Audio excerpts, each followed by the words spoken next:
সরকারের যে সর্বজনীন পেনশন স্কিম প্রত্যয় এটার প্রতিবাদে এটা থেকে বিশ্ববিদ্যালয় পরিবারকে বাদ দেওয়ার জন্য, পাবলিক বিশ্ববিদ্যালয় সমূহকে বাদ দেওয়ার জন্য আমরা আজকে এই কর্মবিরতি এবং বিক্ষোভ এবং প্রতিবাদ সমাবেশ করছি। এইটাতে কি সমস্যা হচ্ছে আপনাদের, এবং এটা বাদ দিলে আপনারা কি সুবিধা পাবেন? দেখেন, আমরা বর্তমান যে পেনশন ব্যবস্থা, সেখানে আমরা যে বিভিন্ন রকম আনুতোষিক পাই, প্রভিডেন্ট ফান্ড পাই, বেনেভোলেন্ট ফান্ড পাই, আমরা ছুটিকালীন যে নগদায়ন সুবিধা পাই, সার্বজনীন পেনশনের যে প্রত্যয় স্কিম, এগুলোতে কিছু নাই, একেবারেই কিছু নাই।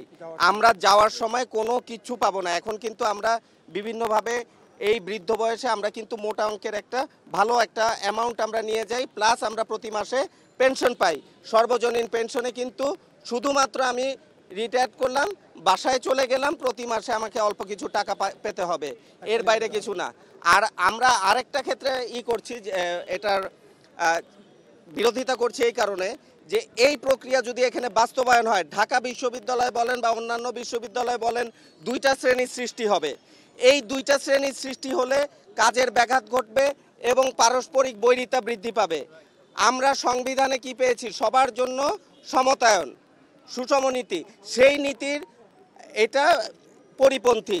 প্লাস আমাদের জাতির পিতা বঙ্গবন্ধু শেখ মুজিবুর রহমান আমাদের 73-এ যে আদেশ দিয়ে গেছেন, তার 38 ধারায় স্ট্যাটিউট সম্পর্কে ওখানে যে এইচ ধারায় বলা আছে যে পেনশন এবং প্রভিডেন্ট ফান্ড সংক্রান্ত কর্মকর্তা, কর্মচারী, শিক্ষক সবার বিষয়ে সিদ্ধান্ত নিবে, নীতিমালা করে সিদ্ধান্ত নিবে বিশ্ববিদ্যালয় কর্তৃপক্ষ।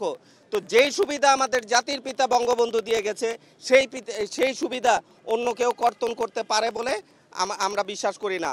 অন্য কেউ কর্তন করতে পারে না। এই জন্যই আমরা আজকে রাজপথে নেমেছি।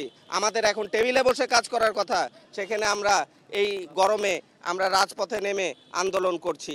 এটা অত্যন্ত দুঃখজনক। আমরা আজকে বিকেল 5 ঘটিকায় ঢাকা বিশ্ববিদ্যালয় কর্মকর্তা কর্মচারী ঐক্য পরিষদের সভা আহ্বান করব। সেই সভা থেকে সিদ্ধান্ত নেওয়া হবে পরবর্তী কর্মসূচির বিষয়ে।